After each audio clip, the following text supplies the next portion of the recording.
Hola, muy buenas a todos. Bienvenidos a un nuevo capítulo de el canal de Gibi para volver a hablar sobre uno de los temas a los que nadie le importa.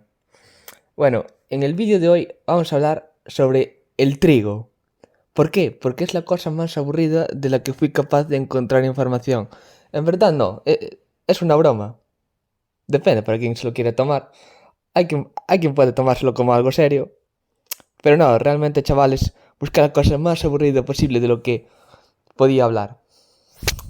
Y bueno, lo que quiero hablar sobre el trigo en el día de hoy es cómo el trigo nos domesticó. Eh, Os pongo en contexto.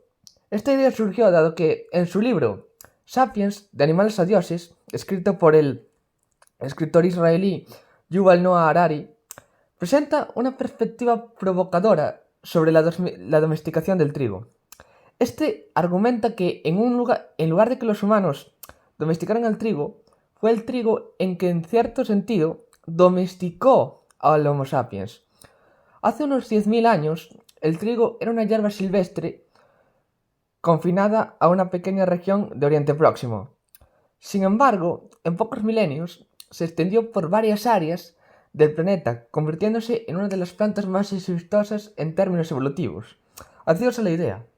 En todo el mundo hay cientos de hectáreas en los que se planta por parte por parte de los humanos, a base de nuestro esfuerzo y nuestra dedicación, creamos grandes maquinarias de agricultura solamente para que la especie del trigo prolifere. Esto es evolutivamente una victoria consagrada del trigo, que no tiene que hacer nada, solo sirve como sustento para las personas. Por otra parte, también continuando con lo que hablaba de Harari, este sostiene que esta expansión se debió a que los humanos comenzaron a dedicar enormes esfuerzos al cultivo del trigo, transformando sus vidas nómadas en sedentarias. Esto implica que el trigo ha cambiado nuestra forma de cómo habitamos, ¿no? Porque pasamos de ser una especie nómada a asentarnos en un lugar gracias a la modificación que ha hecho el trigo en nuestro comportamiento. Esto también se puede unir mucho a la teoría pavloviana del conductivismo de Pavlov, que es un tema que podemos ahondar en otro día. Pero continuando, hablaba de que esto implicó labores arduas como limpiar campos de piedras, malas hierbas en sus inicios, para proteger los cultivos de plagas, enfermedades, regar las plantas y enriquecer el suelo. A su vez, estas actividades requerían largas jornadas de trabajo y una vigilancia constante, lo que llevó a los humanos a establecerse en un lugar, como comentaba anteriormente, y a construir aldeas y eventualmente ciudades. Esto nos refiere a cómo el trigo ha aportado en la evolución del ser humano a como lo entendemos hoy en día, como una especie sedentaria, la cual habita en un punto concreto y vive de trabajar la tierra, ¿no? Para su sustento. Y como estas actividades requerían largas jornadas de trabajo, y esto al final es la base fundamental para el surgimiento de las ciudades. Las ciudades como las conocemos hoy en día tienen su base en este nuevo sedentarismo que se da a la raza humana después de la domesticación del trigo. Pero continuando con Harari, eh, esta transición no mejoró necesariamente la calidad de vida. Un punto muy interesante porque generalmente vemos la historia como una línea ascendente, pero aquí el autor nos da una contraposición que en su día cuando lo leí me pareció un tema muy interesante, ¿no?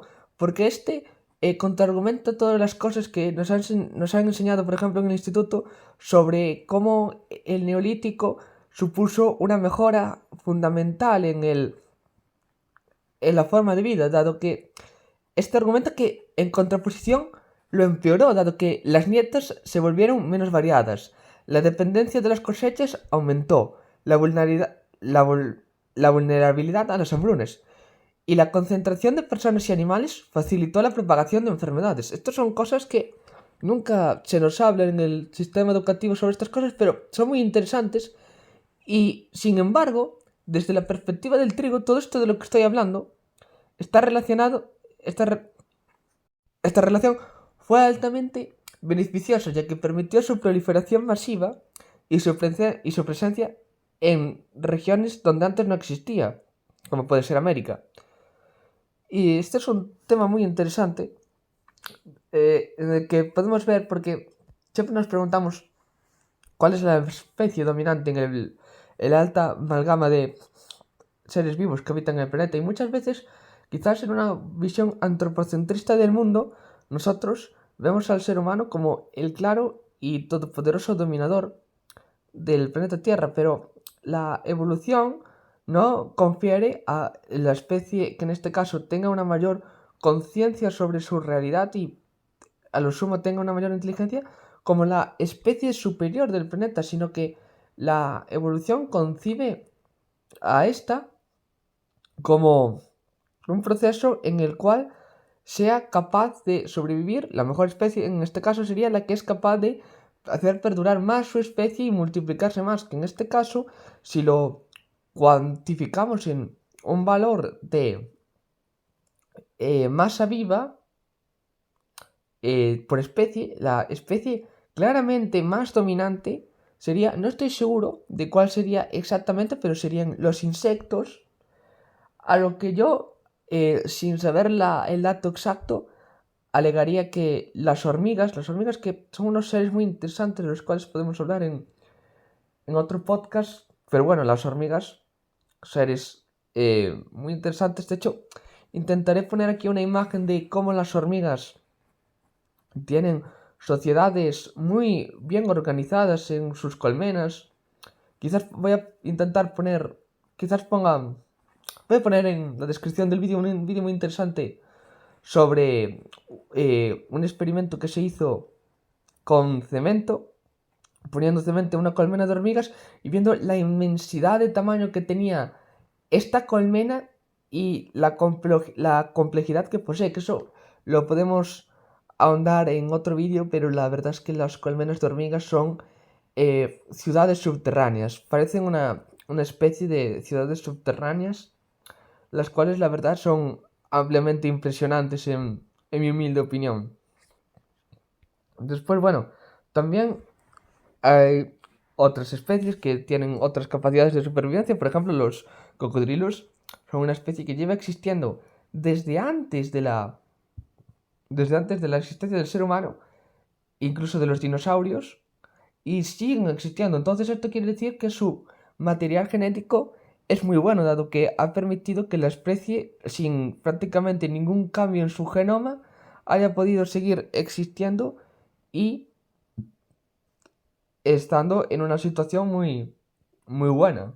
Por otra parte, otras personas también podríamos argumentar que el ser humano es el mejor ser porque es el que más es capaz de aumentar su material genético y además es el que más capaz está, ya no visto desde un punto de vista biológico, porque eso sí es cierto que en contraposición al ser humano, la biología limita mucho al resto de las especies a la hora de su supervivencia. Por ejemplo, imaginemos que fuese a caer en 100 años un meteorito en la Tierra y lo fuera a destruir. Bueno, muy posiblemente la gran mayoría de los animales no sería capaz de evolucionar o tener ningún método defensivo para poder salvarse de esto, por lo cual la vida en la Tierra acabaría culminando. Sin embargo, en el caso del ser humano, este es diferente, dado que este, con sus capacidades en las maniobras tecnológicas, podría ser capaz de crear mecanismos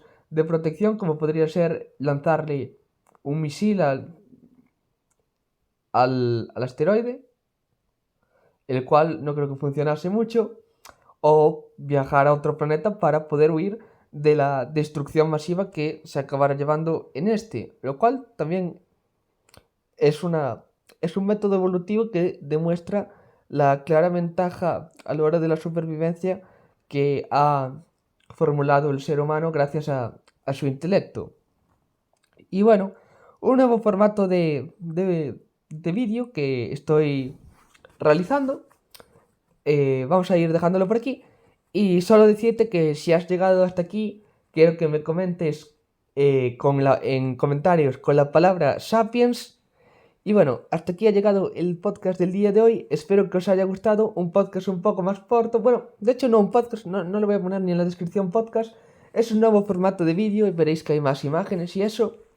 Y espero que os haya gustado a todos y que hayáis aprendido algo. Nos vemos en un próximo vídeo.